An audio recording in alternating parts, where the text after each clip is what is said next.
Bonjour Claire, Bonjour Gwenola. contente de te revoir. Merci de nous accorder ce petit moment de discussion, d'échange ensemble. Juste pour te situer un petit peu, donc tu es psychologue et psychothérapeute en libéral. Tu as été formée à toute une série d'interventions, dont alors, la thérapie cognitivo-comportementale, mais aussi le MDR, mais pas exclusivement. Tu as été initiée à la méditation très tôt dans ta jeunesse. Et puis tu t'es formée à une approche laïque te permettant d'enseigner la MBSR, le programme de réduction du stress basé sur la pleine conscience, et la MBCT, donc la thérapie cognitive basée sur la pleine conscience. Donc c'est un petit peu dans ce cadre-là que nous nous étions rencontrés à l'époque. Et puis tu enseignes aussi des retraites. Et tu formes aussi des enseignants, tu supervises des professionnels de la santé. Et tu enseignes aussi la méditation à l'université. Tu collabores, je sais, avec plusieurs universités en France. Et alors, tu es autrice avec ta collègue docteur Céline Tran de cet ouvrage que j'ai adoré, Votre meilleur ami, c'est vous, où tu nous parles de cette possibilité d'être en relation avec soi de manière peut-être un petit peu différente que nos habitudes d'être exigeants ou intransigeants ou durs ou jugeants à l'égard de nous-mêmes. Alors, depuis 9 mois, nous le savons, nous sommes plongés dans une situation difficile qui, je dirais, une des caractéristiques au niveau émotionnel, c'est d'être au contact de l'incertitude, du fait que on ne contrôle pas les choses, et c'est assez inédit puisque ça se passe ici à une échelle mondiale. Et aussi au niveau individuel, on est tous, tu disais, tu emploies souvent ce terme brassé, on est brassé par toute une série d'émotions. Et au fond, pour moi, ça pose notamment la question de savoir comment est-ce qu'on peut être en contact avec l'incertitude, comment est-ce qu'on peut avoir la bravoure de ressentir l'incertitude sans être emporté dans un vortex d'autres émotions et de pensées difficiles. J'aime bien le mot que tu emploies de dire bravoure parce que vraiment il s'agit de ça et bravoure c'est plus doux que c'est assez doux comme mot et c'est vraiment de la douceur qu'il faut chercher. C'est-à-dire que l'incertitude, c'est vrai, c'est souvent quelque chose qu'on n'aime pas du tout parce qu'on aime bien pouvoir anticiper, pouvoir projeter toutes les expériences qu'on a pu avoir avant et pouvoir se dire ah ben avec tout ce que j'ai vécu, ce qui va se passer tout à l'heure, je vais pouvoir faire face comme ci, comme ci, comme ça. Or là, dans pas mal d'aspects, on ne sait pas très très bien comment se projeter, qu'est-ce qui va se passer, donc il y a plein d'hypothèses. Donc notre soif, notre envie de connaître l'avenir n'est pas rassasiée. Et nous, dans nos pays, on a quand même cette chance d'être depuis pas mal d'années dans quand même une capacité à pouvoir à peu près prévoir ce qui va nous arriver, à avoir peut-être côté professionnel, savoir un petit peu comment on a envie de naviguer. C'est pas vrai pour tout le monde tout le temps, mais il y a quand même une certaine forme de sécurité qu'il n'y a pas dans des pays en guerre ou en grande difficulté. Et donc, quelque part, on a un petit peu perdu pied avec cette incertitude qui nous demande de ramener le regard un peu plus près, c'est-à-dire de ne pas essayer de nous projeter trop loin, mais de se dire, bon, bah, comment je vais organiser mon après-midi, ma journée de demain, ma journée d'après-demain. Et puis quand on commence à regarder un tout petit peu plus loin, d'essayer de le regarder avec un œil d'ouverture et de curiosité plutôt que ce qu'on a l'habitude de faire, c'est-à-dire de pouvoir prévoir, contrôler. Et voilà. Alors, quand on continue à être dans cette espèce de rigidité, je m'excuse du mot, mais de se dire je dois pouvoir prévoir, je dois pouvoir savoir ce qui va se passer. Si le monde me montre que non, c'est assez imprévisible, qu'est-ce qui risque de m'arriver? Je risque d'être saisie par, et on le voit beaucoup en ce moment, par de l'anxiété forte, par de la peur, par même peut-être de la colère. Donc on voit en ce moment que ça fait un peu le lit des théories du complot, de plein de choses comme ça, où les gens, moi je suis un peu frappée de certaines personnes qui sont tout à fait intelligentes et puis qui dérapent dans des espèces de commentaires où on me dit, tiens, ça doit être la peur qui parle en fait. Ouais. Et puis, bon, soit on peut vraiment partir dans des angoisses tellement fortes qu'on ne s'appartient plus. Mais enfin, pour la majorité d'entre nous, ça va être naviguer par temps de tempête. Donc, on peut tenir le gouvernail, mais les vagues sont grosses. Ouais. Et donc, il ne faut pas faire comme si elles n'étaient pas grosses, elles existent. Et donc, si j'essaye de me dire, ah ben, ça doit passer par là, et donc, je maintiens le gouvernail coûte que coûte et que je vais me prendre la vague frontalement, je vais écraser mon bateau, je vais me sentir très très mal. Alors que si, avec beaucoup d'intelligence, j'observe cette vague et je me dis, tiens, je vais la prendre un peu du côté gauche et puis je vais la passer comme ça et je vais redescendre dans le creux de la vague suivante, ben, finalement, je vais bien m'en sortir. Et puis, Oui, si je peux me permettre, je trouve que c'est très intéressant enfin, je suis très intéressée quand tu dis, je vais le remettre avec mes mots, mais de ne pas nier le fait que c'est difficile, hein. Parce qu'au fond, quand on est face à des émotions difficiles, en tout cas, je peux le voir parfois chez moi, puis parfois peut-être un petit peu aussi autour de moi, l'envie de forcer les choses, de dire non, non, non, ça va aller, puis ben, il y a une sorte de déconnexion que je peux ressentir de ce qui se passe en réalité et de ne pas être là où je suis véritablement. Puis ben, l'autre extrême, ce serait d'être complètement englouti par, voire tétanisé par l'anxiété, la peur, la colère, le désespoir, hein. Et au fond, ici, on est... Alors, moi, je me dis que ça peut aussi être une occasion de développer notre capacité à être au contact de l'incertitude, qui souvent est comme camouflée avec nos vies assez prévisibles, hein, pour la plupart d'entre nous, comme tu le disais. Alors même qu'en réalité, bon, c'est pas vraiment ce qui va se passer. Mais les choses ont l'air prévisibles, ont eu l'air d'être prévisibles. Et du coup, on peut avoir perdu cette capacité à naviguer, comme tu le décris ici. Donc, comment est-ce qu'on peut effectivement naviguer sans être pris, saisi, j'aime bien ce mot-là, par les émotions, comme tu disais, ni être dans le déni, mais pouvoir vraiment être là où nous sommes. exactement, c'est vraiment ça la question, parce qu'on sait que, tu vois, là, tu viens de décrire deux grands ensembles qui appartiennent au cercle de la peur et de l'alerte, c'est-à-dire, soit je peux être dans le déni de ce qui est en train de se passer, dans le déni de mon inquiétude, et puis, ben, ça peut donner des comportements, je, pas, je m'en fiche, je fais comme s'il n'y avait pas de virus, ou alors complètement tétanisé, comme tu disais. Et ça va faire fonctionner notre cerveau d'une façon particulière, où il va être un peu dans... Si je suis dans une émotion très forte comme la peur, je vais être complètement dans un tunnel d'observation qui va scruter tous les éléments qui vont aller dans la direction de la peur. Et du coup, je vais peut-être partir dans des ruminations anxieuses, dans justement ce que je disais, des espèces d'explications un peu bizarres, mais qui vont être soit dans des comportements d'attaque ou de fuite, donc d'agressivité ou de fuite, et puis avec aussi tous les autres comportements dont tout le monde a beaucoup rigolé, d'achat, de plein de denrées, de remplir les placards et tout ça. Tout ça, c'est des comportements qui ne sont pas adaptés en ce moment, qui peuvent dans certains pays l'être, mais pour l'instant pas du tout, et qui sont des espèces de réflexes qui nous autocentrent, qui sont assez égoïstes en fait si on y réfléchit. Et plus on va développer ces façons-là de répondre, de réagir plutôt, plus on va être sur la partie la plus archaïque de notre cerveau et on n'arrive plus à faire avec ce qui nous traverse. C'est-à-dire qu'en fait, on est dans la lutte, soit dans le déni, soit dans la lutte. Il y a une troisième voie qui serait de vraiment prendre la mesure de ce qui nous traverse, de me dire...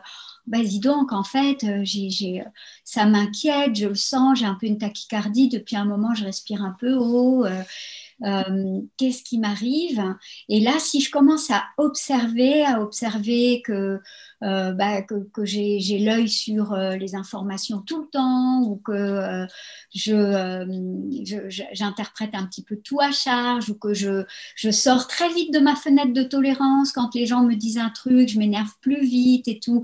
Là, je vais développer quelque chose qui est nouveau, c'est-à-dire je ne vais pas du tout nier ce qui m'arrive, mais la nouveauté, c'est que je vais en même temps le ressentir, mais en même temps pouvoir regarder ça. Donc un pied dehors aussi, et ce pied dehors va me permettre d'être bien en contact, me dire ah ok, arrête-toi 5 minutes, en fait là tu as la respiration un peu coupée ou mal au ventre ou une oppression thoracique ou je me réveille au milieu de la nuit avec un petit sentiment d'alerte comme si j'avais bu du café alors qu'en fait je suis au fond de mon lit avec mon oreiller, tout va bien. Et je vois que mon cerveau n'aime pas que je me détende parce qu'il se met à ressasser et je pars dans des anticipations anxieuses. Si je repère tout ça, je vais pouvoir le voir en me disant bah, c'est normal. Et puis peut-être que je vais... Le risque, si je repère tout ça, c'est de repartir dans mon petit vélo d'anxiété et de tomber dans la critique ou dans la critique de moi en me disant bah, oh là là, t'es inquiète alors que ta copine machinette, elle n'est pas du tout inquiète. Et ça, c'est de nouveau encore un écueil. Alors que si je me dis, OK, on n'est pas égaux, on n'a pas la même sensibilité, on n'a pas la même histoire, on n'a pas la même sécurité dans nos vies. Donc, je vois qu'il y en a qui arrivent à ne pas s'inquiéter et moi, je m'inquiète. Mais de voir qu'il y en a qui arrivent à ne pas s'inquiéter, ça va m'aider à me dire, tiens, ben, OK, alors accueille tes ressentis, tes pensées, qu'est-ce que tu es en train de te dire, et puis d'ouvrir à plus de curiosité en se disant est-ce qu'il y a d'autres hypothèses, est-ce qu'il y a des bonnes attitudes qui pourraient m'aider peut-être à regarder une fois les infos, mais me réfréner à les regarder trop souvent parce que j'ai une attirance à ça, mais qui est une attirance du côté de l'alerte et pas du côté de prendre soin de soi. Ça ne veut pas dire qu'il ne faut pas être au courant, mais une fois par semaine ou une fois par jour, ça suffit. Et puis ensuite, si comme ça, j'ouvre à sentir ce qui me traverse, à sentir mes inquiétudes, peut-être ma colère, peut-être ma peur de ne pas faire face, etc., je vais pouvoir commencer à aussi ouvrir mon regard, à me dire, mais qu'est-ce qu'il y a comme ressources pour m'accompagner? Donc peut-être je vais me dire, bah, si j'ai une respiration un peu suffocante, je peux peut-être m'installer plus confortablement. Je sais que sentir mes pieds au sol, c'est loin des émotions. Je peux sentir la stabilité du sol, me rappeler que la terre, elle existe quand même depuis la nuit des temps et que si je m'y connecte, bah, je vais avoir toute une force en dessous de moi qui me porte et qui peut m'aider à me sentir stable.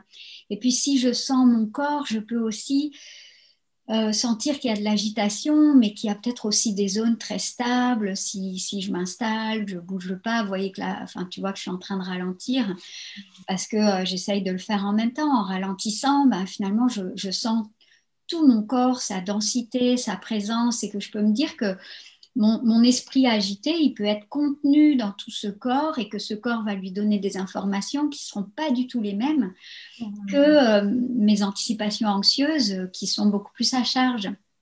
Donc ça, pardon. Ouais, vas-y, excuse-moi. Non, mais en t'entendant, il y avait plusieurs choses qui me venaient. J'avais d'abord un ressenti de grande considération pour ce qui est en train d'être vécu. C'est comme si, bah, tiens, il y a une manière d'être en relation avec soi, en rapport avec soi, autre que celle du jugement, de la critique ou d'exiger que ce soit autrement. Là, il y a comme, ah tiens, j'ai de la considération pour le fait que, bah, tiens, c'est difficile, ce que je suis en train de traverser là. Et j'entendais aussi quelque chose de l'ordre de la clarté.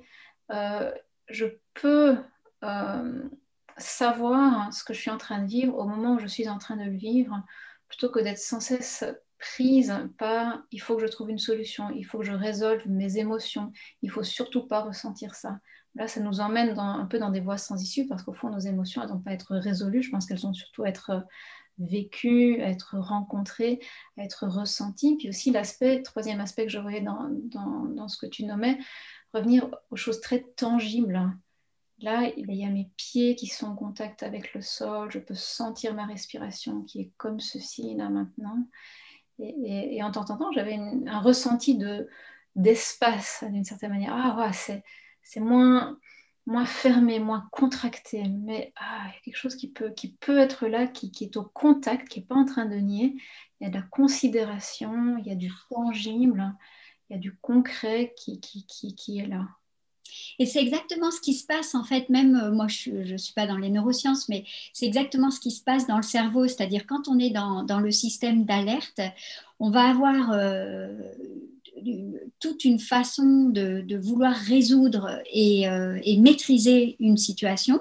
Et parfois, ça marche. Hein, si c'est notre cerveau archaïque, s'il y a une voiture qui me fonce dessus, je m'écarte, je ne vais pas me demander est-ce que j'ai raison de partir à droite ou à gauche, quoi, ça se fait. Mais quand c'est une incertitude comme ça, les réactivités, elles ne nous servent pas. Par contre, ce qui nous sert, c'est de nous réinstaller, de détendre, de chercher comme ça une forme d'ouverture et de curiosité qui va nous permettre de nous relier à nos capacités, de réouvrir quelque chose dans le cerveau qui va nous relier à nos capacités d'accueil, de rester en contact avec ce qui est difficile, sans chercher à maîtriser justement, mais en cherchant simplement à pouvoir surfer sur la vague. C'était mon image de bateau. Puis en plus, quand on parle de bateau, en général, il y a plusieurs personnes sur le bateau, donc ça m'amènera à dire un truc tout à l'heure.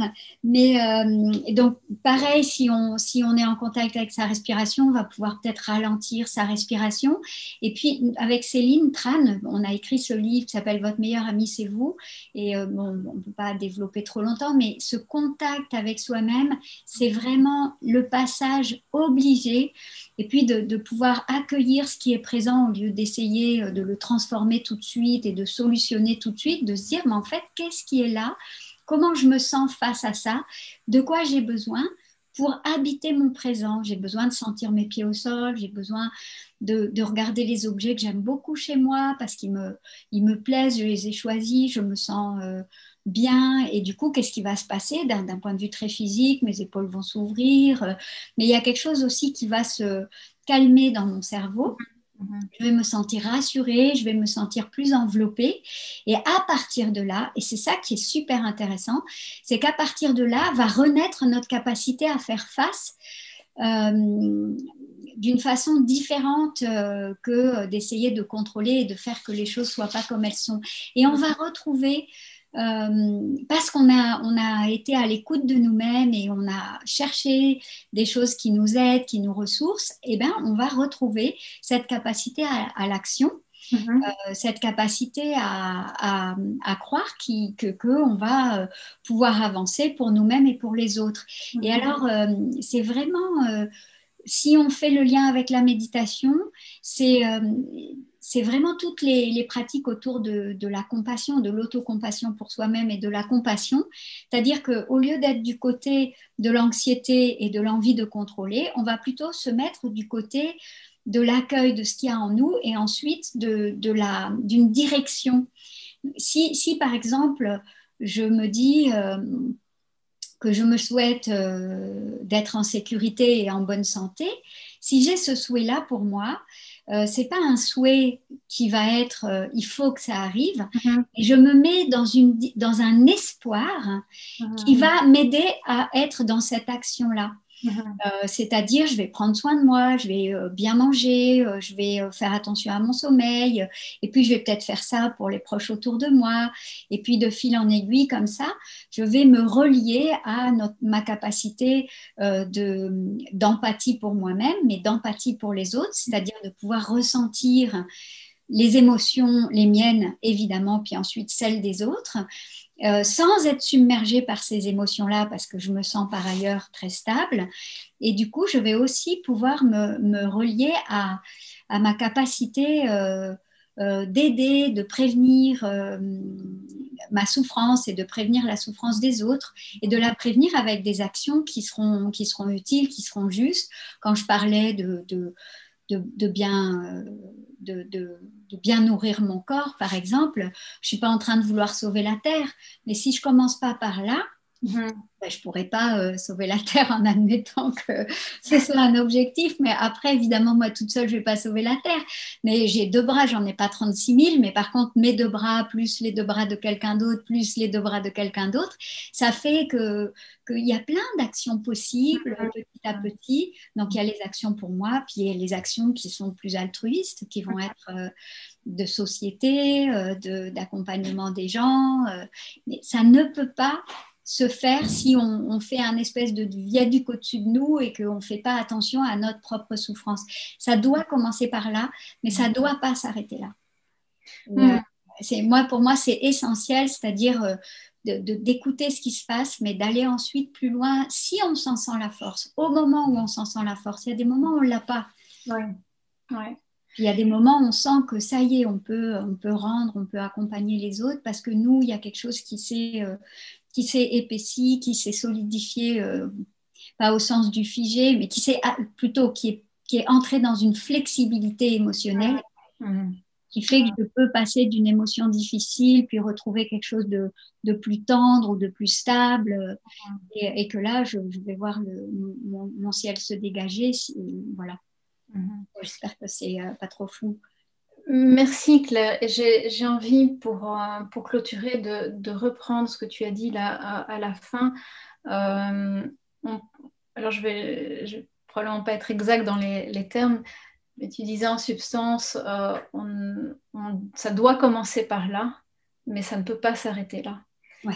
Et j'ai vraiment envie de garder ça en fait, de tout cet échange. Ça commence ici, là où je suis, avec cette manière d'être en rapport avec soi, de, oui, de bienveillance, de considération, de respect, d'être aussi dans le tangible, de remarquer notre difficulté, bien sûr, être au contact de l'incertitude, des choses qui nous échappent, le fait que c'est possible de ressentir ça, d'être là où nous sommes. Et en étant là où nous sommes, ça peut nous aider à être au contact aussi des autres. Et ça peut nous aider à nous engager dans une action certainement plus en équilibre et, euh, et bénéfique que ce à quoi nous amènerait la réactivité de fuite et de lutte. Merci beaucoup, Claire. Merci pour cet échange et merci de nous partager aussi ton éclairage sur la possibilité d'être au contact de soi pour être au contact des autres alors que nous sommes dans cette situation difficile qui peut nous amener à la contraction. Mais il y a une autre voie possible qui est en réalité celle de l'ouverture. Merci beaucoup Claire et à très bientôt j'espère.